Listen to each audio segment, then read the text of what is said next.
Wah. Salve. Salam sejahtera untuk kita semua, Ibu Bapak, Saudari dan Saudara, sahabat Selimo Katolik dimanapun Anda berada. Masih bersama saya, Pastor Bartoloyan, dalam Renungan Harian Selimo Katolik, edisi hari ini, Jumat 3 Januari 2025. Mari saudara dan saudari, kita mengawali hari yang baru ini dengan mendengar dan merenungkan firman Tuhan sambil kita mempersembahkan intensi-intensi pribadi kita. Dalam nama Bapa dan Putra dan Roh Kudus. Amin. Rahmat Tuhan kita Yesus Kristus, cinta kasih Allah dalam persekutuan Roh Kudus senantiasa bersamamu. Marilah berdoa. Allah Bapa yang Maha Kasih, kami bersyukur karena telah Kau angkat menjadi putra-putrimu dalam diri Yesus Kristus. Bimbinglah kami menyelami janji kebaikan dan belas kasih-Mu, serta perkenankanlah kami berada di jalan-Mu. Dengan pengantaraan Tuhan kami Yesus Kristus Putra-Mu, yang hidup dan berkuasa bersama Dikau dalam persatuan Roh Kudus, hidup dan berkuasa Allah sepanjang segala masa. Amin. Mari kita siapkan hati kita untuk mendengarkan bacaan Injil. Tuhan bersamamu. Inilah Injil suci menurut Yohanes. Ketika Yohanes membaptis di Sungai Yordan, ia melihat Yesus datang kepadanya. Maka katanya, "Lihatlah anak domba Allah yang menghapus dosa dunia. Dialah yang kumaksudkan ketika kukatakan, sesudah aku akan datang seorang yang telah mendahului aku, sebab dia telah ada sebelum aku. Aku sendiri pun mula-mula tidak mengenal dia, tetapi untuk itulah aku datang dan membaptis dengan air, supaya ia dinyatakan kepada Israel." Dan Yohanes memberi kesaksian, katanya, "Aku melihat roh turun dari langit seperti merpati, dan roh itu tinggal di atasnya. Aku pun sebenarnya tidak mengenal dia, tetapi yang mengutus aku membaptis dengan air telah berfirman, jika engkau melihat roh turun ke atas seseorang dan tinggal di atasnya, dia itulah yang akan membaptis dengan Roh Kudus. Dan aku telah melihatnya, maka aku memberi kesaksian, dia inilah anak Allah." Demikianlah sabda Tuhan. Saudara dan saudari, sahabat Selimo Katolik yang terkasih, tema renungan kita pada hari ini, nama yang teramat suci. Bacaan yang kita dengarkan pada hari ini merupakan kelanjutan dari bacaan hari sebelumnya. Jika kemarin kita mendengar bagaimana Yohanes Pembaptis dengan segala kerendahan hatinya, dia memberi kesaksian tentang dirinya. Dia mengakui tentang siapa dirinya. Dia adalah seorang yang berseru-seru di padang gurun. Kita belajar kerendahan hati dari seorang Yohanes. Dan pada hari ini, kita mendengar kelanjutan dari bacaan Injil yang menjelaskan bagaimana Yohanes Pembaptis memberi kesaksian tentang Yesus Kristus.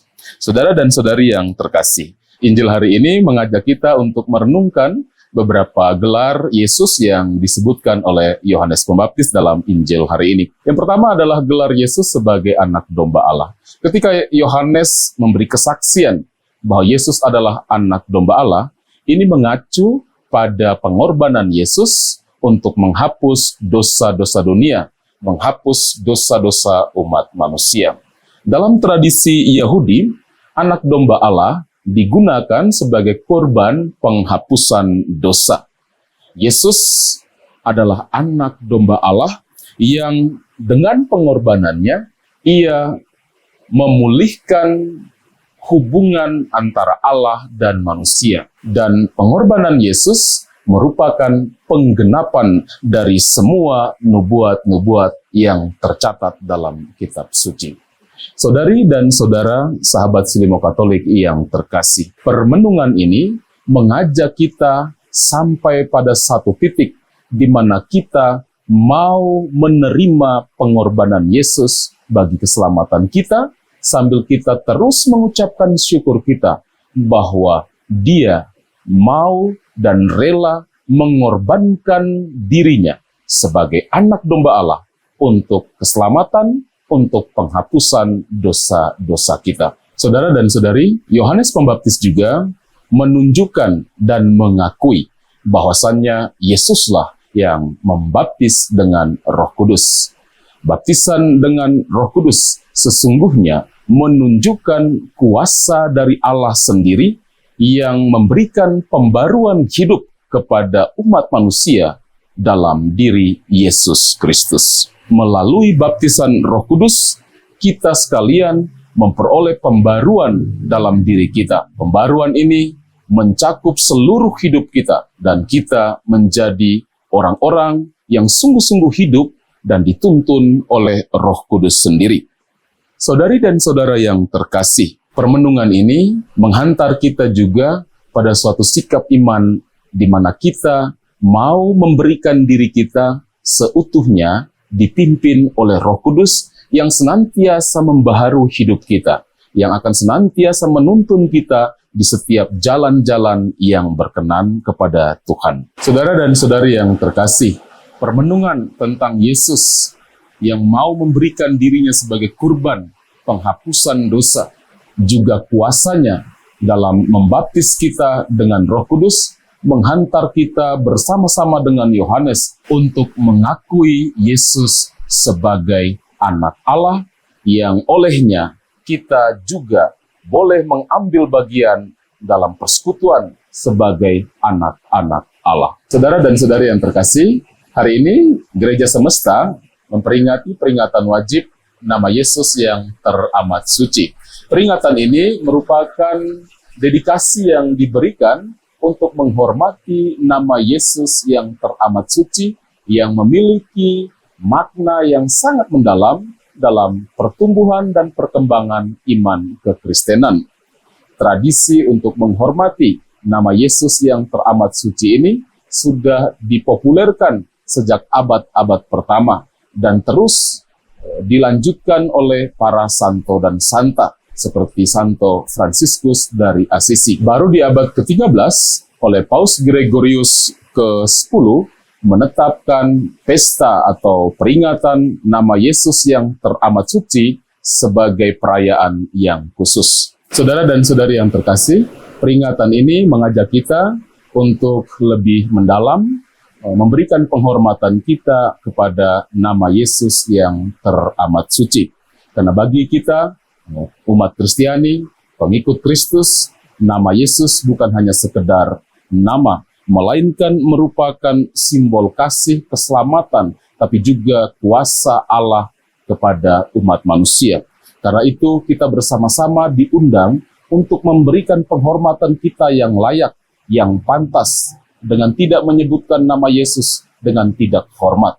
Kita semua diundang untuk merenungkan kasih Allah yang begitu besar, yang telah Ia nyatakan dalam nama Yesus yang telah menyelamatkan kita umat manusia. Tuhan menolong dan memberkati kita. Kita akhiri renungan kita dengan doa dan mohon berkat Tuhan.